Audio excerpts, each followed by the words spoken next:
दोस्तों आज की इस वीडियो में हम लोग पूरा डिटेल में सीखने वाले हैं रेलवे के इस रिजर्वेशन फॉर्म के भरने के सही तरीके के बारे में। अगर आप इसको सही तरीके से भरेंगे तो अगर आपका टिकट वेटिंग के भी स्टेटस में है तो उसके कंफर्म होने के चांसेस और भी बढ़ जाते हैं। तो आइए चलिए बिना किसी देरी के इस इंफॉर्मेटिव वीडियो को शुरू कर लेते हैं। तो फिलहाल यहाँ पे आपकी स्क्रीन पे फॉर्म आ चुका है। आपको क्या करना है, सबसे पहले ऊपर में आरक्षण पे एक बार ट्रिक मार्क कर देना है क्योंकि आप रिजर्वेशन को करने जा रहे हैं।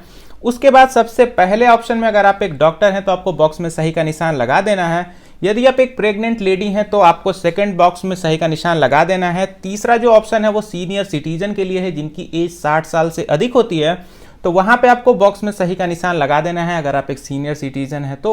अब बढ़ते हैं हम लोग चौथे ऑप्शन की तरफ। तो जो चौथा ऑप्शन है वो ऑटो अपग्रेडेशन के लिए है। अब ये ऑटो अपग्रेडेशन क्या होता है, अगर आप जिस भी सेम क्लास में अपनी टिकट को बुक कर रहे हैं अगर उसमें जगह नहीं है तो अगर आपने इस ऑप्शन को लिया हुआ है तो अगर चार्ट प्रिपरेशन के टाइम हायर क्लास में जगह है तो आपको उठा के उसमें एडजस्ट कर दिया जाएगा। लेकिन अगर आप अपनी फैमिली के साथ ट्रेवल कर रहे होंगे तो आप इस ऑप्शन पे ट्रिक मत करिएगा, नहीं तो सारे लोगों के सीट इधर उधर वहां पे हो जाएंगी। अगला जो ऑप्शन है आपकी विकल्प स्कीम के लिए है। अब ये विकल्प स्कीम सिर्फ और सिर्फ वेटिंग वाले पैसेंजर्स को दी जाती है। जो लोग भी अपना टिकट वेटिंग में बुक करते हैं उनको रेलवे सुविधा देता है कि अगर उनकी वेटिंग कंफर्म नहीं हुई तो वो चाहे तो अपना टिकट किसी भी नेक्स्ट अवेलेबल ट्रेन में कंफर्म करा सकते हैं। तो अगर आप चाहें तो इस सुविधा को यहाँ पे ले सकते हैं। अभी हम लोग बढ़ते हैं एकदम लास्ट ऑप्शन की तरफ। तो यहाँ पे अगर आपको ट्रेन में अपने बेडरोल वगैरह चाहिए तो आप इस ऑप्शन को ट्रिक मार्क कर सकते हैं। अभी चलते हैं हम लोग नीचे और यहाँ पे आपको अपनी ट्रेन और जर्नी से रिलेटेड डिटेल्स को भरना है, तो बिल्कुल ध्यान से देखते जाइएगा। सबसे पहले आपको अपनी ट्रेन का नंबर, जैसे मैंने 15007 लिखा है, और ट्रेन का नाम कृषक एक्सप्रेस, आपकी ट्रेन का जो भी नाम और नंबर है आपको यहाँ पे सिंपल सा लिख देना है। उसके बाद आपको अपनी जर्नी डेट लिख देनी है, जैसे मैंने लिखा हुआ है। आप किस क्लास की टिकट को बुक कर रहे हैं, जैसे मैं फर्स्ट एसी की कर रहा हूं तो मैंने फर्स्ट एसी लिखा है। आपकी स्लीपर होगी, थर्ड एसी, जो भी है आपको उसको वहां पे मेंशन कर देना है। उसके बाद आप कितनी टिकट को बुक कर रहे हैं, यानी कि कितने लोगों की टिकट को बुक कर रहे हैं। तो मैं 2 लोगों की टिकट बुक कर रहा हूं तो मैंने 2 लिखा हुआ है। अब बढ़ते हैं हम लोग आगे। तो यहाँ पे आपको कौन सी स्टेशन से कौन सी स्टेशन तक जाना है, तो मुझे लखनऊ से लेकर वाराणसी तक जाना है। अगले ही ऑप्शन में आप देख रहे हैं कि फिर से एक चीज पूछी जा रही है, इसको आप थोड़ा सा बिल्कुल ध्यान से समझिएगा। यहाँ पे लिखा हुआ है यात्रा आरंभ करने का स्टेशन। दोस्तों बहुत बार क्या होता है कि हम लोग जहाँ से अपनी टिकट को लेते हैं वहां से ना बैठ करके 1-2 स्टेशन और आगे से बैठते हैं, तो उस कंडीशन में आपको उसको यहाँ पे मेंशन करना पड़ेगा। तो फिलहाल मेरे साथ ऐसा कुछ भी नहीं है, मैंने लखनऊ से टिकट लिया है, मुझे लखनऊ से ही जर्नी करनी है, इसलिए मैं यहाँ पे सेम टू सेम लखनऊ ही रहने देता हूँ और मुझे बनारस तक ही जाना है, तो इसलिए मैंने यहाँ पे वाराणसी लिखा हुआ है। अगर आपकी कंडीशन में कुछ डिफरेंट है तो उसको वहाँ पे आप लिख सकते हैं।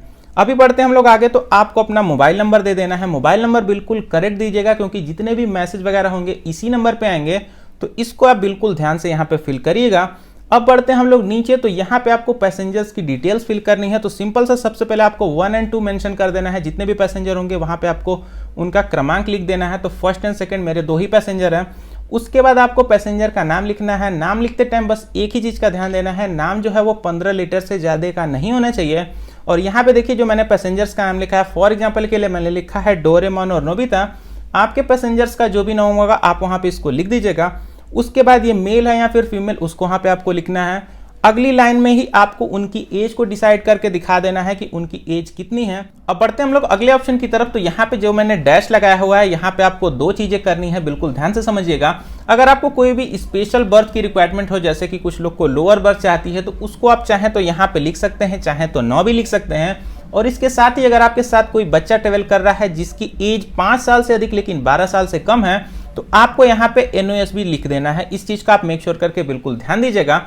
अभी बढ़ते हैं हम लोग अपने अगले ऑप्शन की तरफ। अगर आप ट्रेन में फूड वगैरह चाहते हैं तो उसका यहाँ पे ऑप्शन आपको देखने को मिल जाएगा। वेज और नॉन वेज यहाँ पे दोनों का ऑप्शन है, जो भी आपको चाहिए आप यहाँ पे ट्रिक मार्क कर सकते हैं। अभी बढ़ते हैं हम लोग नीचे। तो अगर आपके साथ एक 5 साल से कम एज का बच्चा ट्रेवल कर रहा है तो उसकी डिटेल यहाँ पे आपको देना जरूरी है। हालांकि उसके लिए कोई भी सीट या फिर बर्थ का अलॉटमेंट नहीं होगा, लेकिन उसकी डिटेल आपको यहाँ पे जरूर से दे देना है। अभी बढ़ते हैं हम लोग नीचे। तो यहाँ पे देखने को मिल जाएगा आपको आगे की वापसी यात्रा का विवरण। तो अगर आपकी कोई भी नेक्स्ट रिटर्निंग जर्नी है तो उसी की डिटेल्स को आप चाहें तो यहीं पे फिल कर सकते हैं, आपको दूसरा फॉर्म नहीं भरना पड़ेगा। जैसे फॉर एग्जांपल के लिए मैं लखनऊ से बनारस जा रहा हूं, अगर मुझे बनारस से फिर से लखनऊ आना पड़े तो इस सिचुएशन में मैं चाहूँ तो उसको यहीं पे मेंशन कर दूंगा, तो मेरा एक ही इस पे 2-2 टिकट वहां पे बुक हो जाएंगी। तो लेकिन मुझे वापस नहीं आना है, तो इसलिए इस ऑप्शन को मैं यहाँ पे खाली छोड़ दे रहा हूँ। इसके बाद आपको आवेदक का नाम लिख देना है। तो आवेदक के नाम में आपको अपना नाम लिखना है, जैसे मैंने यहाँ पे फिलहाल सैमटेक लिख करके रखा है। आपको यहाँ पे अपना नाम लिख देना है। उसके बाद आपको अपना पूरा पता लिखना है, मैंने लखनऊ लिख करके रखा है। लेकिन आपको यहाँ पे अपना कंप्लीट एड्रेस लिख देना है। उसके बाद आपको अपना आधार नंबर देना है जो कि ऑप्शनल है, आप चाहे तो दे सकते हैं, चाहे तो ना भी दे सकते हैं। उसके बाद टेलीफोन या फिर मोबाइल नंबर एक अल्टरनेट मांगा जा रहा है। अगर आपके पास कोई भी एक अल्टरनेट नंबर है तो उसको भी आप चाहे तो यहाँ पे दे सकते हैं, चाहे तो ना भी दे सकते हैं, ये भी ऑप्शनल है। अगली लाइन में बिल्कुल ध्यान से देखिएगा, यहाँ पे लिखा हुआ है तारीख। दोस्तों बहुत सारे लोग नहीं समझ पाते हैं कि यहाँ पे कौन सी डेट को लिखना है, तो यहाँ पे आपको उसी डेट को लिखना है जिस डेट पे आप फॉर्म को फिल कर रहे हैं, वो करेंट डेट आपको यहाँ पे लिखनी है।